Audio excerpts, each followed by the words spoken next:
손주, 채민이 얼굴 좀 보자. 74세 만복 씨에게 무슨 사연이 있었던 걸까요?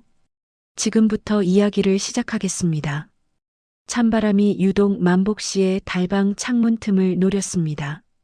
나는 그가 사는 낡은 다세대 건물의 좁은 복도를 지날 때마다 문틈으로 새어나오는 쾌쾌한 냉기와 삭막한 침묵에 마음 한구석이 서늘해지는 기분을 느꼈습니다.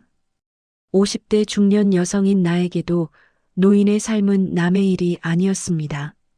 그 적막함 속에는 단순히 고독뿐만 아니라 가난이 주는 끈적한 수치심과 희망 없는 막막함이 함께 엉겨붙어 있었지요. 73세 만복 씨는 한때 성실한 가장이었고 번듯한 직장에서 땀 흘리던 사람이었습니다. 그러나 지금 그는 세상의 무대에서 조용히 밀려난 잉여에 가까웠습니다. 낡은 장판 위에 웅크린 그의 몸은 늘 꺼지지 않는 통증을 달고 다녔지만 병원에 갈 엄두는커녕 당장의 끼니를 걱정해야 하는 극단적인 상황이었습니다. 삶을 지탱하는 최소한의 끈마저 끊어질 위기에 놓인 것이지요. 그가 가장 두려워하는 것은 수도와 전기, 가스 고지서였습니다. 세금처럼 꼬박꼬박 찾아와 그의 목을 조르는 채무의 그림자. 손때 묻은 통장을 펼쳤을 때 잔액이 32,500원이라는 숫자로 얼어붙어 있는 것을 확인하는 순간 만복 씨는 심장이 한 움큼 쥐어짜지는 듯한 고통을 느꼈습니다. 며칠 전부터 고장난 보일러를 수리할 돈은커녕 밀린 공과금 때문에 이마저도 압류당할까봐 불안감에 손이 떨렸습니다. 그는 덜덜 떨리는 손으로 남은 라면 봉지를 뜯었습니다.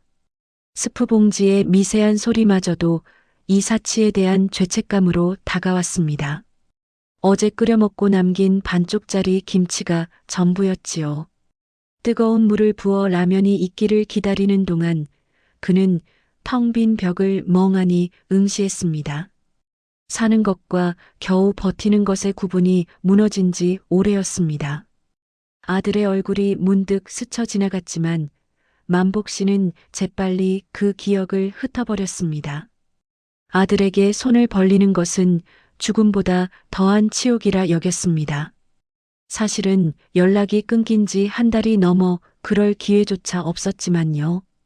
냉골 같은 방에서 그는 가벼운 감기가 독감으로 변해가는 과정을 뼈저리게 느끼고 있었습니다.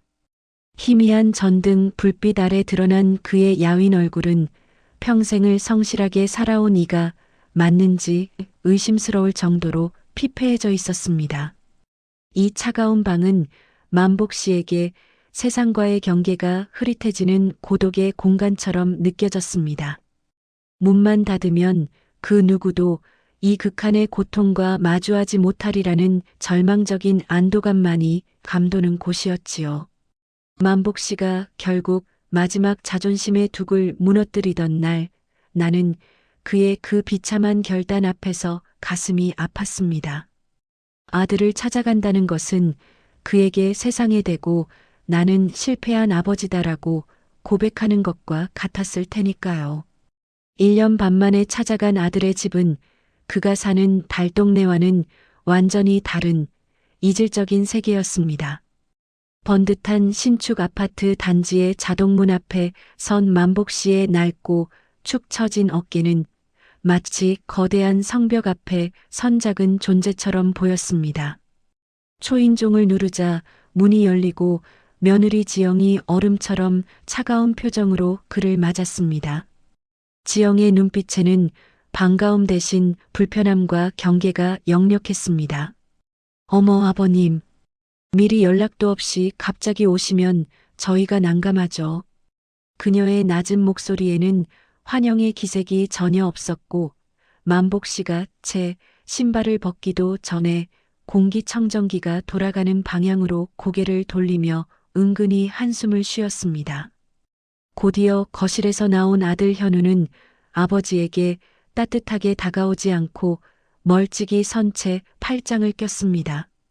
무슨 일 때문에 오셨어요?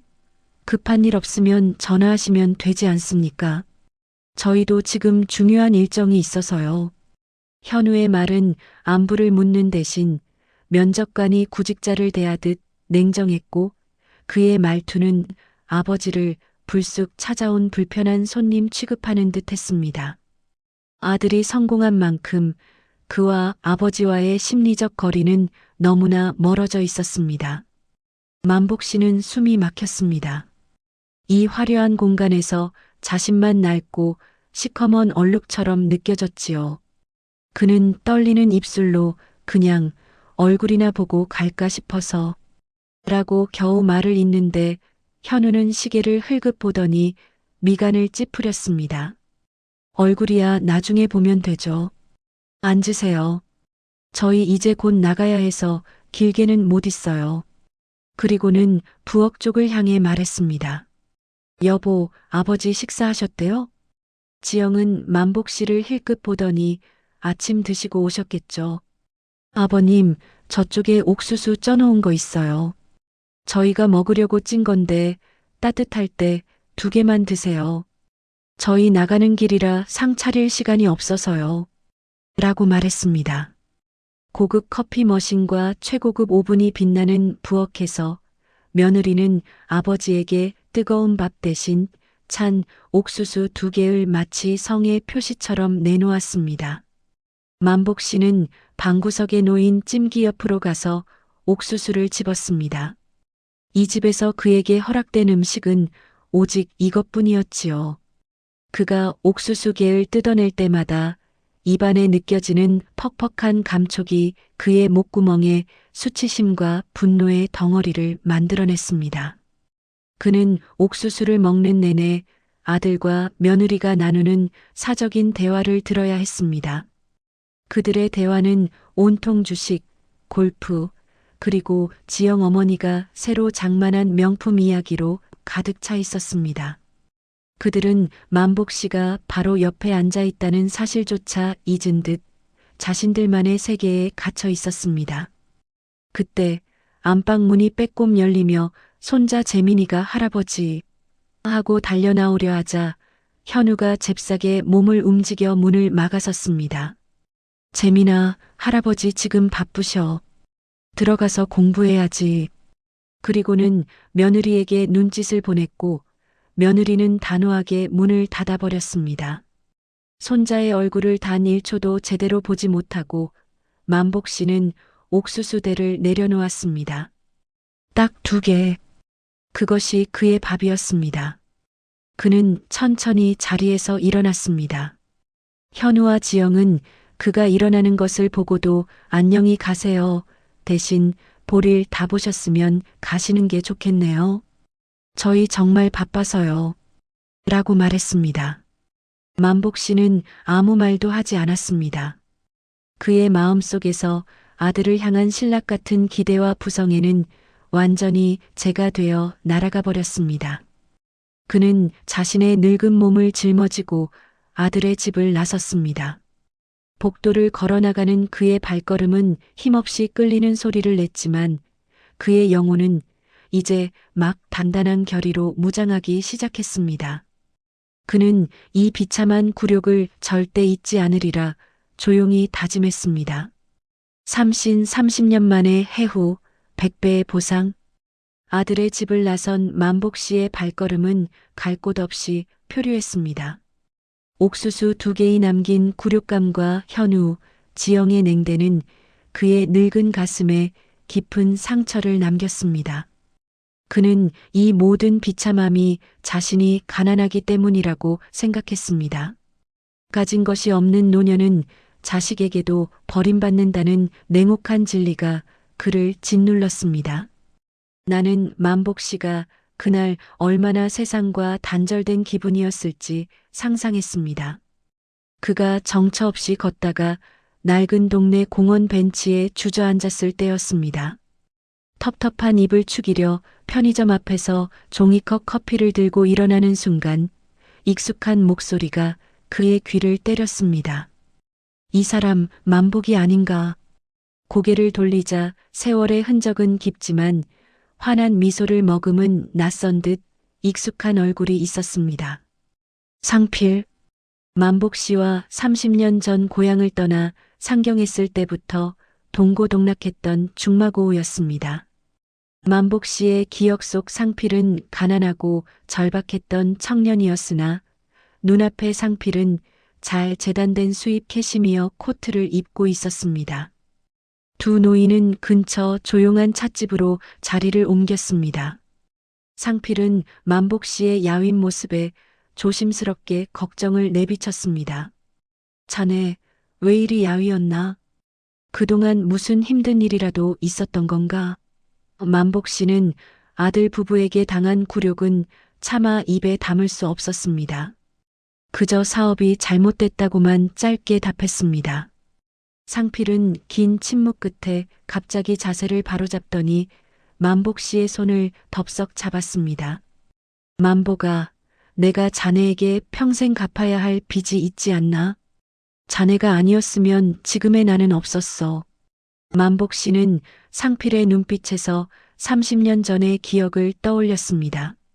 당시 상필은 사업 실패로 절박한 위기에 처했고 만복 씨는 겨우 모은 퇴직금의 절반에 가까운 돈을 상필에게 선뜻 내어주었습니다. 상필이 나중에 꼭 갚겠다고 했을 때 만복 씨는 자네 살 길만 찾으면 된다. 빚이라고 생각하지 말게. 라며 차용증 한 장 받지 않았었지요. 상필은 그때의 은혜를 결코 잊지 않았습니다. 그는 지난 30년간 해외에서 건설 사업을 크게 성공시켰고 몇 년 전 귀국해 막대한 자산가로 살고 있었습니다. 자네가 내게 준 건 돈이 아니라 내 인생을 다시 시작할 수 있는 기회였네. 나는 그 은혜를 잊은 적이 없어. 상필은 테이블 위에 자신의 법인 명함과 함께 통장 하나를 내밀었습니다. 이 통장에는 자네가 내게 줬던 돈의 100배가 들어있네. 그리고 매달 자네가 사는 날까지 생활비 명목으로 넉넉하게 입금될 걸세. 자네는 이제 아무 걱정 없이 편안하게 살아야 해. 만복 씨는 떨리는 손으로 통장을 펼쳤습니다. 찍혀있는 숫자의 단위가 너무 커서 눈을 비비고 다시 보았습니다. 억 단위의 금액이었습니다. 그 금액은 그가 아들에게 구걸하려 했던 초라한 목표를 아득히 초월하는 상상조차 할 수 없던 액수였습니다. 만복 씨의 눈에서 굵은 눈물이 터져 나왔습니다. 그 눈물은 돈을 얻은 기쁨이 아니었습니다. 옥수수 2개를 던져주던 아들 부부의 차가운 얼굴과 조건 없는 따뜻한 인정을 베풀어 보답하는 친구의 얼굴이 교차되면서 솟아난 복잡한 감정의 눈물이었지요. 아들은 부친을 멸시했지만 남은 그에게 구원과 같은 존중을 베풀었습니다. 그날 오후 만복 씨는 더 이상 세상의 잉여가 아니었습니다. 그는 순식간에 경제적 자유를 얻었습니다. 그러나 그의 마음속에는 금전적인 풍요 대신 아들 부부에게 받은 굴욕을 반드시 갚아주겠다는 섬뜩하리만치 단단한 결의가 뿌리내렸습니다. 이제 그는 아들의 비참한 미래를 응시하며 조용히 마음속에 칼날을 갈 준비를 하고 있었습니다. 상필과의 해후 이후 만복 씨의 삶은 완전히 다른 궤도에 올랐습니다. 그는 낡은 달방을 정리하고 조용하고 깨끗한 변두리 오피스텔로 거처를 옮겼습니다. 나는 그의 주변을 맴도는 소문과 변화를 들으며 그가 가난이라는 구속복을 벗어던지는 과정을 멀리서 지켜보았습니다. 그의 얼굴에는 더 이상 끈적한 수치심이 없었습니다. 대신 무언가를 단단히 결심한 사람 특유의 차분하고 냉정한 평온함이 감돌았습니다. 그리고 석 달 후 아들 부부에게 재앙이 닥쳤다는 소식이 만복 씨의 귀에 전해졌습니다. 현우가 투자했던 신사업이 정부 규제와 맞물려 하루아침에 부도가 났고 무리하게 대출을 받아 매입했던 고급 아파트는 경매에 넘어갈 위기에 처했다는 것이었습니다. 잘 나가던 아들과 며느리의 화려했던 삶이 모래성처럼 무너져 내린 것이지요. 만복 씨는 이 소식을 상필에게 전해 듣는 순간 가슴 속에서 번지는 미지근한 감정에 전율했습니다. 현우의 몰락은 그가 예상했던 것보다 훨씬 빠르고 처절했습니다. 그는 혼자 있는 오피스텔의 푹신한 소파에 깊숙이 기대앉아 고가의 스피커에서 흘러나오는 클래식 음악을 들으며 이 소식을 되씹었습니다. 옥수수 2개. 그 냉대와 굴욕의 기억이 그의 머릿속에서 생생하게 되살아났습니다. 현우와 지영이 그에게 던져주었던 그 2개의 옥수수.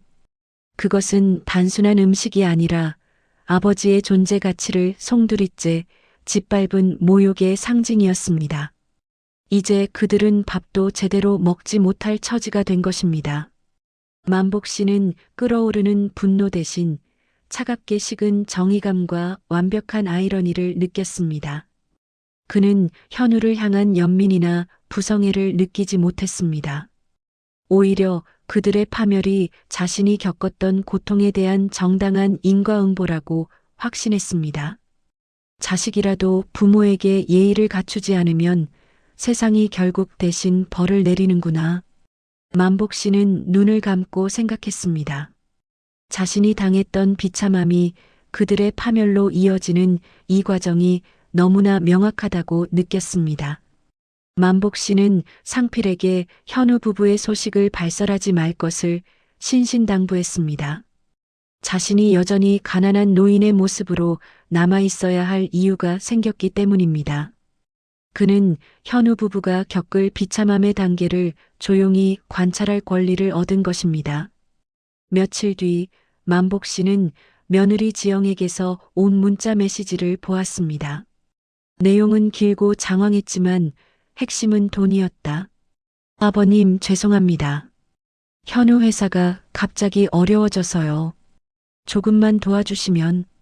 과거 아버지에게 시계 한번 흘끗 보며 나가라고 재촉했던 그 손가락으로 이제는 굴욕적인 구걸 문자를 치고 있는 것입니다.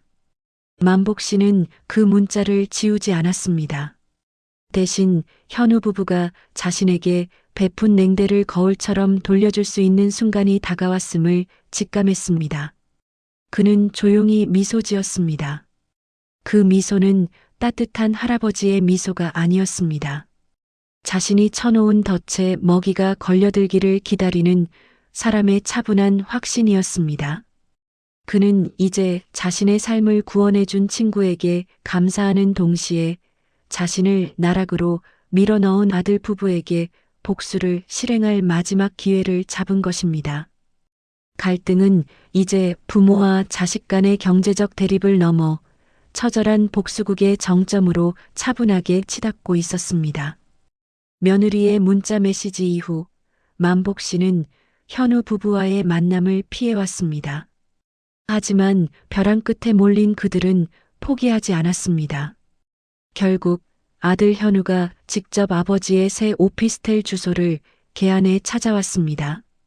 텅 비어버린 눈빛과 풀린 어깨를 한 현우의 모습은 1년 반 전 아버지에게 옥수수 2개를 던져주던 거만했던 사장의 모습이 아니었습니다.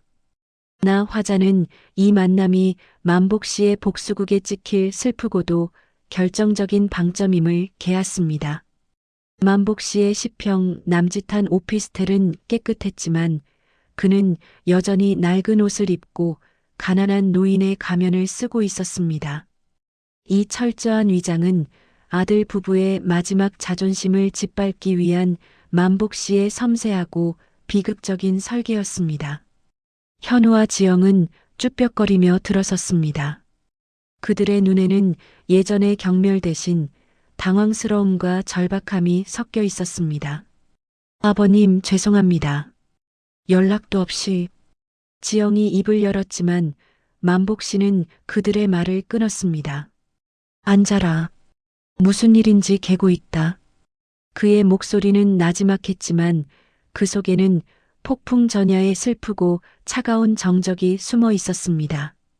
현우는 더 이상 버티지 못하고 무릎을 꿇듯 주저앉았습니다. 아버지, 저희 정말 끝장입니다. 모든 걸 잃었어요. 죄송해요. 정말 죄송합니다. 아버지께 연락도 제대로 못 드리고 불효했습니다. 현우의 사과는 아버지에 대한 진심 어린 반성이라기보다는 돈이라는 구명주를 잡으려는 처절한 몸부림에 가까웠습니다. 만복 씨는 아들의 그 비굴한 모습을 묵묵히 응시했습니다. 그의 내면은 오래된 고통에 대한 만족감과 함께 이 비참함 자체가 슬프다는 복합적인 감정으로 차올랐습니다. 지영이 울먹이며 현우의 말을 이었습니다. 아버님, 단돈 몇 천만 원만이라도 아파트 경매만 막을 수 있게 해주시면 저희가 평생 갚겠습니다. 제발 한 번만 도와주세요. 그녀의 눈물은 만복 씨의 마음속에 어떤 연민도 불러일으키지 못했습니다. 오히려 1년 6개월 전 공기청정기 돌아가는 소리에 묻혀 만복 씨를 외면하던 그녀의 냉정한 얼굴만 선명하게 떠올랐습니다. 만복 씨는 한참 동안 침묵을 지키다가 테이블 위에 놓인 찻잔을 천천히 집어들었습니다. 그리고는 아주 느린 동작으로 입술을 축였습니다. 돈이라 그래. 돈이 없으면 자식도 부모를 무시하고 세상도 나를 버리는 법이지. 그의 눈빛은 깊은 심해처럼 차가웠지만 그 안에는 깊은 회한이 비쳤습니다. 내가 너희 집에 찾아갔을 때 너희가 내게 무엇을 주었는지 기억하느냐? 만복 씨는 묻고는 현우와 지영의 얼굴을 번갈아 쳐다보았습니다. 그들의 얼굴이 굳어지기 시작했습니다. 뜨거운 밥 한 그릇 대신 너희가 먹다 남긴 옥수수 2개. 그것이 너희가 아버지에게 내어준 전부였다. 그의 낮은 음성에는 30년간의 세월이 묻어난 서러움이 아닌 완벽하게 통제된 그러나 슬픈 증오만이 실려 있었습니다. 지금 내가 너희에게 줄 돈은 있다. 너희 집값의 몇 배가 되는 돈도 당장 내어줄 수 있지. 하지만 나는 너희를 돕지 않겠다. 이 결정적인 순간 만복 씨는 비로소 자신의 경제적 해방을 아들 부부 앞에서 선언했습니다. 그들의 절망적인 얼굴은 만복 씨에게 고통스러웠던 과거에 대한 최종적인 보상처럼 느껴졌습니다. 너희가 나에게 준 것은 옥수수 2개의 모멸감이었다. 나는 너희에게 영원히 굶주릴 비참함을 돌려주겠다. 만복 씨는 자리에서 벌떡 일어났습니다. 가거라. 그리고 다시는 내 앞에 나타나지 마라. 나는 오늘 이 집을 떠난다. 너희가 어디로 가든 너희가 어떻게 되든 나는 이제 상관하지 않을 것이다. 너희는 이미 내 자식이 아니다. 그의 선언은 현우 부부에게 영원한 단절을 의미했습니다. 그들의 마지막 희망은 산산조각 났습니다. 만복 씨는 뒤돌아보지 않고 문을 열었습니다. 그리고 그들의 통곡 소리가 뒤섞인 오피스텔을 뒤로하고 낯선 곳으로 떠나기 위해 미리 준비해 둔 가방을 들고 유유히 복도를 걸어 나갔습니다. 그의 발걸음은 이제 힘없이 끌리는 소리가 아닌 복수국의 완성에서 오는 차갑고 단단한 해방감을 담고 있었습니다. 슬픔과 분노가 교차하는 비극적인 단절의 순간이었습니다. 육신 단절의 공백, 파국의 깨달음. 만복 씨가 문을 닫고 떠난 뒤 오피스텔 안에는 현우와 지영의 울음소리만이 메아리 쳤습니다.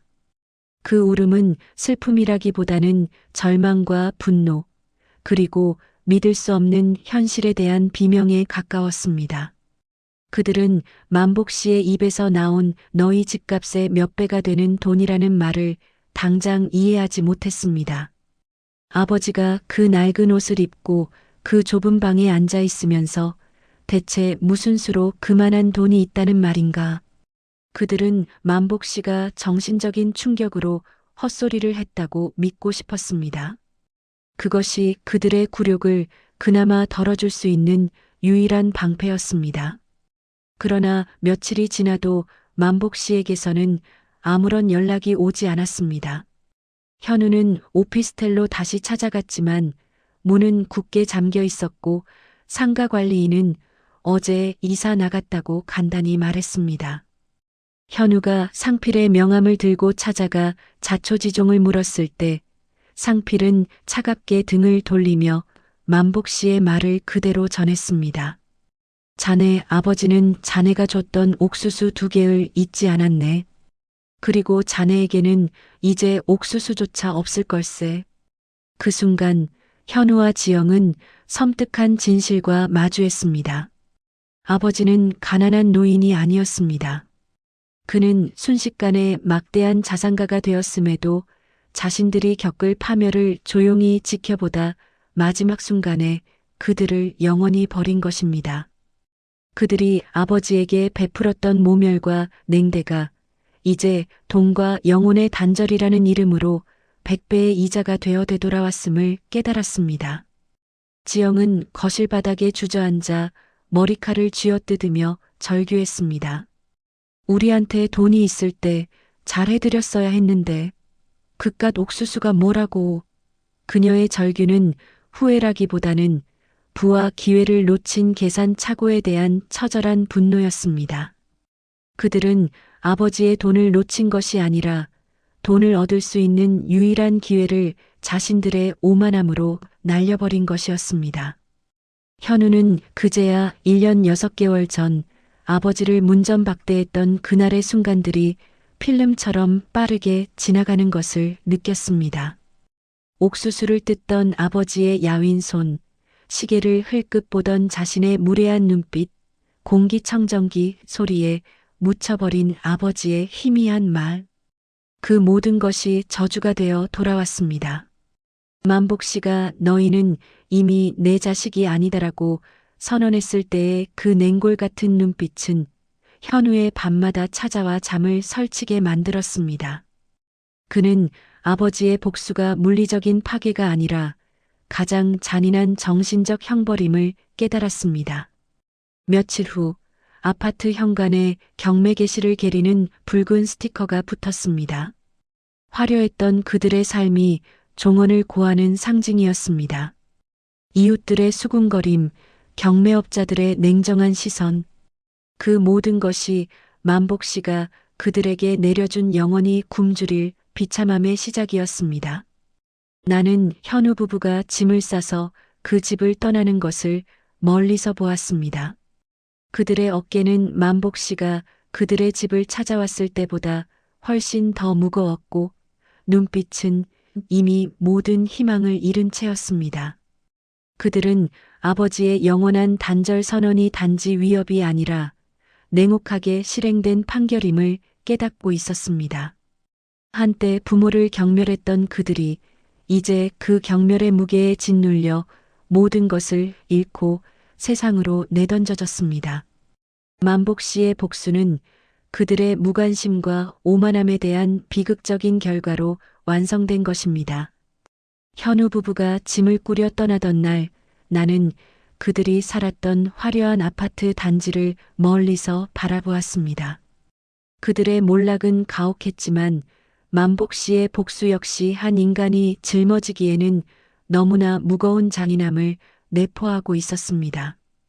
그들의 삶이 무너진 것은 단순한 금융 위기가 아니었습니다. 그것은 아버지의 존엄성을 짓밟고 인간 대 인간으로서의 최소한의 예의마저 저버렸던 그 비극적인 대가였습니다. 나는 만복 씨를 떠올렸습니다. 그가 달방에서 홀로 떨던 모습, 아들의 집에서 옥수수 2개를 뜯던 굴욕, 그리고 마지막 순간에 모든 것을 되갚아주던 냉정한 눈빛까지. 만복 씨의 복수는 늙고 가난한 부모가 세상과 자식에게서 겪는 비인간적인 취급에 대한 가장 슬프고 극단적인 저항이었습니다. 어쩌면 만복 씨는 돈으로 복수한 것이 아니라 아들 부부가 그에게 주었던 존재의 투명함을 똑같이 돌려준 것인지도 모릅니다. 너희는 이미 내 자식이 아니다. 그 선언 속에는 자식의 성공이 곧 자신의 성공이 되어야 했던 시니어 세대의 숙명이 산산조각 나는 소리가 담겨 있었습니다. 아들 현우는 아버지에게 물려받은 성공의 유전자는 탐했지만 아버지의 늙은 몸과 고독은 거부했습니다. 그리고 그 거부의 대가는 현우가 가장 중요하게 생각했던 물질적 풍요의 파멸이었습니다. 만복 씨가 친구 상필에게 받은 돈은 그에게 구원이자 동시에 복수를 완성할 수 있게 만든 비극적인 도구였습니다. 돈은 만복 씨의 껍데기를 바꾸어 놓았지만 그의 내면 깊숙한 곳에는 아들 부부에 대한 증오와 오랜 고통이 단단하게 화석처럼 굳어졌습니다. 그가 낯선 곳으로 떠난 것은 진정한 자유를 찾아서가 아니라 현우 부부가 자신에게 그랬던 것처럼 자신 또한 그들을 향한 부성애를 완전히 지워버리기 위함이었습니다. 그들은 이제 두 번 다시 만날 수 없을 것입니다. 현우 부부는 아버지가 왜 자신들을 버렸는지 평생 후회하며 살 것이고 만복 씨는 복수를 완성한 뒤 남은 삶을 오롯이 자신의 고독 속에서 채워나갈 것입니다. 만복 씨는 복수라는 무거운 임무를 완수하고 이제 무덤덤한 껍데기만 남긴 채 세상을 향해 굳게 문을 닫았습니다. 이 이야기는 단순히 흥미 위주의 사건이 아닙니다. 우리 시니어 세대가 자식에게서 바라는 것은 고급 외제차나 명품 가방이 아닐 것입니다. 그저 밥상에 둘러앉아 나누는 따뜻한 말 한마디, 굽어진 허리에 대한 최소한의 예의, 그리고 아버지 혹은 어머니라는 존재 자체에 대한 변함없는 존중일 것입니다. 만복 씨의 복수는 그 존중이 결핍되었을 때 발생하는 영혼의 단절이 얼마나 무서운 비극을 초래하는지 보여주는 서늘한 경고장입니다. 나는 이 모든 이야기를 지켜보며 깊은 슬픔과 함께 성찰에 잠겼습니다. 자식에게 옥수수 2개의 굴욕을 겪고 결국 자신의 손으로 자식을 파멸시킨 아버지. 그리고 그 파멸 속에서 진정한 부모의 존재를 깨달았지만 이미 너무 늦어버린 아들 부부.